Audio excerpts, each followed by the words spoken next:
li ma leen di dénk nag moo di ne na ngeen jàppante bu baax te kenn ku nekk na ko morom ma doy te kenn ku nekk fa mu war a taxaw na fa taxaw su ko defee mbooloo bu ñu àndee lépp luñ jéem rek yàlla mun na koy sottal. dëkk bi seen dëkk la njaboot gi seen njaboot la fexe leen waxtaan ak ñoom waxtaan wu rafet woo xam ne wi kenn ku nekk dana fi bàyyeekoo ak kontante. dëkk li koy développé li koy doxal mooy ay doomam donc boo xalaatee loolu ba jël seen responsabilité pour def loolu jàpp naa ni xam nga fi ngay teg sa tànk ànd nag dafa neex waaye œuvrer pour le développement de sa localité jàpp naa ni loolu amut lu ko gën loolu jaamu yàlla la donc censeur ku jub nga moo ku baax nga ku bëgg Kantoora nga ku bëgg Nioro nga ku bëgg Sénégal nga donc am nañ yaakaar ni boo leen ko jàppale protéger ko parce que nit it boo amee sa doom bu yëngatu da nga koy aar da nga koy protéger da nga koy jàppale foofu maa ngi invité jeunesse bi doole jën ndox la jeunesse de Kantoora maa ngi leen di invité ngeen jàppale Pape Amadou Seck ak ñi mu àndal parce que moom kese mënul sos lii ba pare yor ay tànkam di koy doxal boppam di koy waxal boppam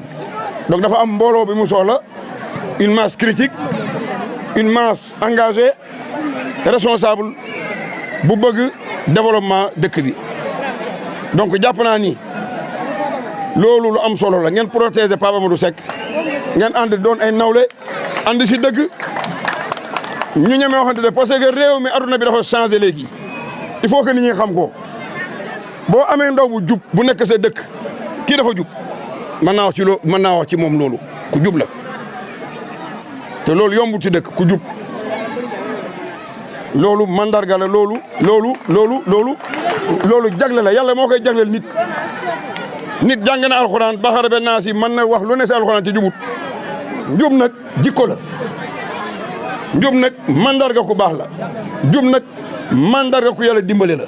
njub nag mandarga boo xamante ne la tey yombul jamaa la luy nit di wër la donc dëkk boo ko amee mu nekk ku jub jàpp naa ni lu bëri si parcours bi réglé na lan lay soxla mooy ñu koy xelal dëgg bu leen ko jay ña koy jege di koy wax ak moom dëgg bu bëggee dem foo xamante ni du foofu nee na ko taxawal du fi kaay censeur yow it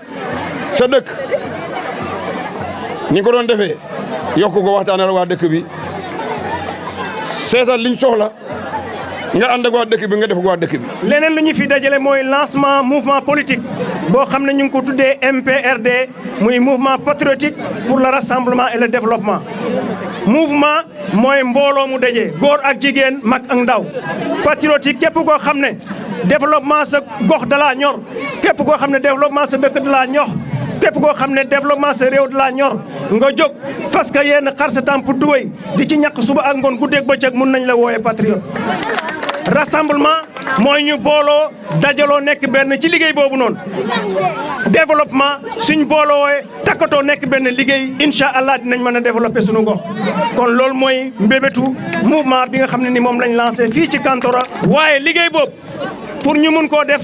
xam nañ ne communauté Dabali am na ay koom-koom yu fi nekk parce que commune bi commune rurale la luy commune rurale mooy commune la boo xam ne nii dëkk kaw ñoo ko wër suñ ne dëkk kaw ne mbay waaye nag mbay ma nga xam ne sunu maam yeeg sunu maamaatu maam yi noonu lañ daan bayee ñun dañoo bëgg a moderniser mbay moom ñu def mbay moo xam ne day méngoo ak jamono suuf saa ngi fi macha allah tàlli na lu des mooy ñu def lu ñu tuddee agro business mooy par exemple booy dem Nioro rek boo xoolee sa càmmoñ wala sa ndeyjoor di nga gis ay tool yoo xam ne dañ ko clôturer muy ay toolu naako nga xam ne ñu ngi fay def maraîchage gas fa ay teen def fa ay panneaux solaires di roose suba ngoon guddi ak bëccëg mbay la moo xam ne ni dépendrul ci taw bi mën nga ko def noor mën nga ko def nawet te koom-koom bu am solo lay jur waaye buñ ne agro business du nekk mbay kese ci biir tool boobu bu la neexee nga def fa lu ñu tuddee élevage di yar say jur di yar say gàtt ñuy produire ngay jaay kon loolu bokk na ci initiative yi nga xam ne ni fas yéene def ko fii ci commune Dabali ginnaaw loolu ku ne développement munoo bàyyi ginnaaw njàng ak njàngale duñ ci bàyyi ginnaaw mukk enseignant yi nga xam ne jàngalekat yi nga xam ne ñoo nekk ci salle de classe yi ak jàngalekat yi nga xam ne ay jàngalekatu daara lañ wala arab ñoom ñëpp ci lañ bokk incha allah fas yéene yéene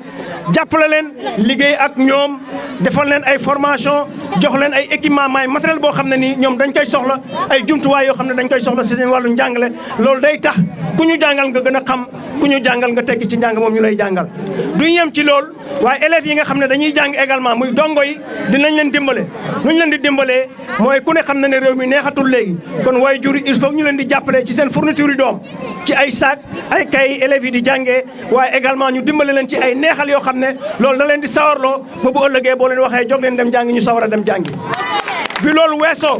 ñu wax ci wàllu étudiants yi mooy ñi nga xam ne jàng nañ ba am bac dem université ñooñu kenn waru leen desal ginnaaw parce que ku yegg université ku nekk yaakaar commencé naa dugg ñu ngi xalaat ne kii kat ci ay at yu néew dina bokk ci ñi nga xam ne ëllëg ñoom ñooy jiite réew mi kon kooku dañ ko war a jàppale ci wàllu xaalis parce que ñun jaar nañ université def nañ fa ñeenti at xam nañ la fa nekk yombul waaye nag boo góorgóorloo tuuti am jom am fulla ak fayda xam fi nga jógee xam li la tax a jóg buñ la dimbalee tuuti rek war ngaa mën a avancer kon ñooñu dinañ leen taxaw ci wàllu subvention mooy ndimbal li nga xam ne moom leen di jox at mu nekk waaye dina leen dimbale également ci wàllu imprimante muy matériel boo xam ne dañ koy soxla ngir di photocopier seen i leçon di jàng parce que université duñ la jox lépp yu ci ëpp bëri yooyu yaay dem utal ko sa bopp bu loolu weesoo kon dinañ wax tamit ci wàllu sport parce que bokk na ci li ñu fi dajale tey ku ne xam na ni commune Dabali sport wala tàggat yaram bi nga xam ne moom lañ fi gën a def mooy affaire football te sport du football kese am na yeneen type de sport yu am handball am na basketball am na les arts martiaux am na bu ñu nee arts martiaux mooy ay karaté taekwondo judo et cetera kon yooyu war nañ koo mën a développer fii ci commune Dabali te du dala def ay recherche la dem wuri ay partenaires jël xale yi wan leen njëriñu sport yooyu wala njëriñu tàggatu yooyu nga encadré leen ci ay formation jox leen équipement su ko defee ñu mën a demal seen bopp. beneen point bu ci topp mooy ci wàllu culture muy aada ak cosaan commune Dabali li anglais yi di wax melting pot la maanaam commune la boo xam ne nii bëri na ay xeet yu fi nekk am na ay séeréer am na ay bambara am na ay soose am na ay tukuleur am na ay pël am na ay wolof waaye yàlla dimbale nañu xeet yi lu ñuy bëri macha allah ñun ñëpp dañoo nekk ci jàmm dëkkin wu rafet lañ dëkk loolu du commune Dabali ke Sénégal yëpp la ñu ngi ñaan yàlla loolu yokk waaye bëri waayu xeet boobu ak seen diversité boobu maanaam richesse la koom-koom la buñ ko exploité nuñ ko war a exploité boole koog ndaw yi nga xam ne nii ñu ngi dog bees di yëngu ci wàllu musique di yëngu ci wàllu art nga encadré leen formé leen loolu yëpp buñ ko dajalee incha allah suñ commune bi dina bokk ci commune yi nga xam ne nii ñooy gën a fës ci Sénégal dina bokk ci commune yi nga xam ne nii ñooy gën a ràññeeku fii ci Sénégal ci wàllu santé également muy wër-gi-yaram parce que balaa ngay tala def lenn balaa ngay tala lekk balaa ngay tala naan balaa ngay tala jàngi balaa ngay tala def sport day fekk nga am wër-gi-yaram yaram wi bu sellut xel mi sellut loolu yëpp doo ci tala def lenn kon secteur la boo xam ne ni kenn du ko desal gannaaw nan lañ koy soxalee moo di ne incha allah ci dëkk-dëkkaat yi dinañ góorgóorlu ba fexe ay case de santé am fa ay poste de santé am fa ay ambulance am fa nga xam ne ëllëgee bu kenn jàmbatee feebar nga xam ne da nga ko war a yóbbu hôpital nga mën koo yóbbu ci lu gën a gaaw a gaaw bu jigéen tolloo ci mbiru jigéen war a dem hôpital nga mën koo yóbbu ci lu gën a gaaw a gaaw mu yegg mucc ci jàmm ak it ñaa nga xam ne dañuy liggéey ci biir hôpital yi da nga leen di war a former ay formation yu baax a baax muy lu ñu tuddee renforcement de capacité mais également da nga leen di renforcer ci wàllu matériel ak logistique loolu yëpp lu am solo la. ndax man fu ma njëkk a amee kontante parce que ki nga xam ne mooy doomu dëkk bi xalaat bu rafet bi ànd ak waa dëkk bi ñu nangul ko ñëw si bés bi da ko def moo tax man foo laa njëkk a amee kontante ñun waa Kantoor bu may wax xam ne wax dëgg yàlla sant nañ yàlla nañ ñaan rek bés bi gën a yokk ndax dañoo yàgg a sonn ñun waa Kantoor oto bu ñëw gaare si dëkk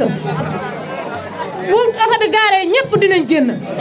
dinañ wax kàddu yu rafet dinañ ko dalal waaye danañu wax loo xam ne nii neen su boobaa duñ gis dara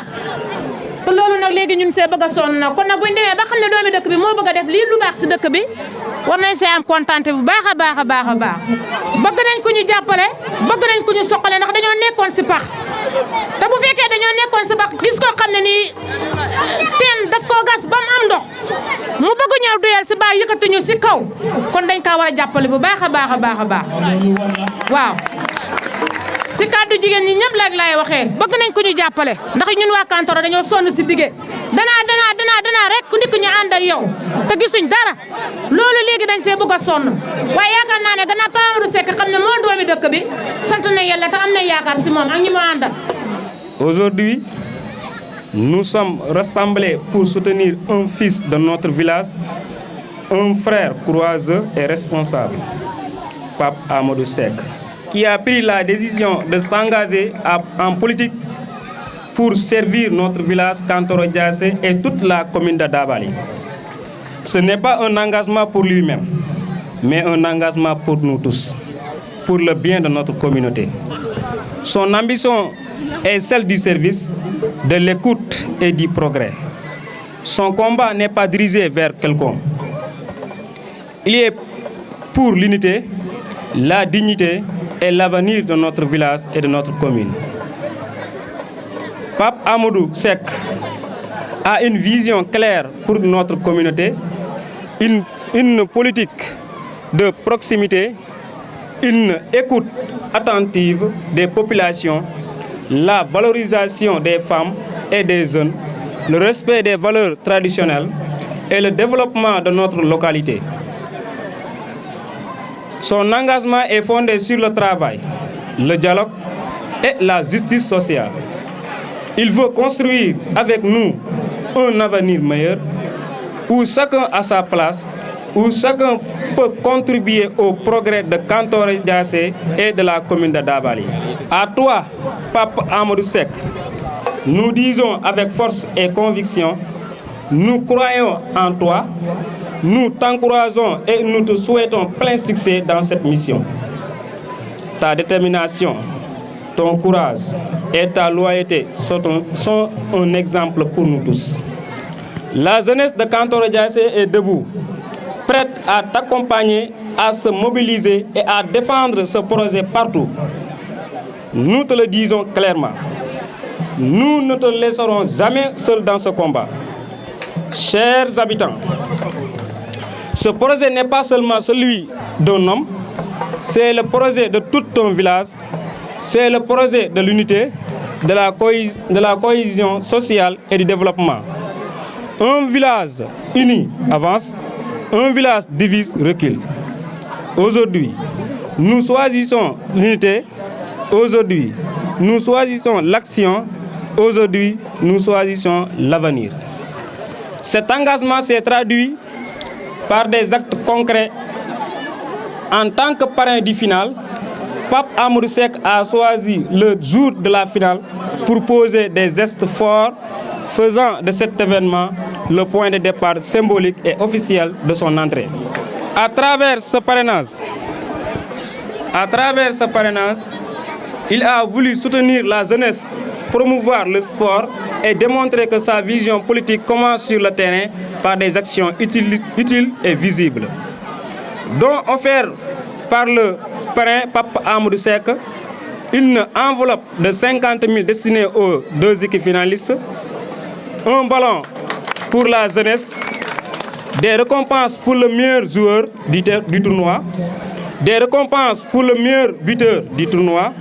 des récompenses pour le meilleur gardien du tournoi. Ces dons traduisent clairement sa volonté de valoriser l'effort, le mérite et l'excellence, tout en renforçant la cohésion sociale et l'esprit de fraternité à travers le sport dans notre village et dans toute la commune de Dabali. Nous appelons toutes les composantes de notre village, anciens, femmes, jeunes, leaders et notables, à se mobiliser derrière ce projet, à travailler ensemble et à faire de Dabali commune forte, unie et prospère. Nous voulons que notre commune soit un exemple pour tout le Sénégal et pour toutes nos générations futures. Avec Pape Amadou Seck, Kantoro Diassé avance, la commune de Dabali avance, le Sénégal avance. Merci beaucoup. Bo amul gan ma sabal la njël may sa seq bo amee gan ray ma bo amul gan ma sabal la njël may sa